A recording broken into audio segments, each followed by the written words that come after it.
వేలు చేస్తామన్నారు, 2000 ఉన్న పెన్షన్ 4000 చేస్తామన్నారు, ప్రతి ఆడామెకి 2500 ఇస్తా అన్నారు. ఇంకా అడిగిన వాళ్ళకి పాపం ఏది అడిగితే అది సరే అన్నారు.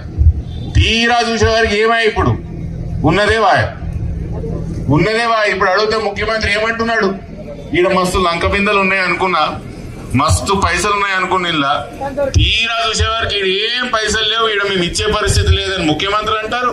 మన స్పీకర్ గారు కూడా గదే చెప్తారు, మా దగ్గర పైసలు లేవు, మీకు ఈయనకి ఏం లేదు. ఇది ఎట్లున్నదంటే, ఒక ఊర్లో పిల్లకి పెళ్లి అయితే లేదంట, తండ్రి ఒక స్మార్ట్ పోరగాని దగ్గరికి పోయి, ఇగో మా బిడ్డను పెళ్లి చేసుకో, నీకు బంగారు కడి చేపిస్తా, నీకు గొలుసు చేపిస్తా, నువ్వు అడిగిందల్లా చేపిస్తా, నీకు మోటార్ చేపిస్తా, మోటార్ కార్ చేపిస్తా అని చెప్పిండు.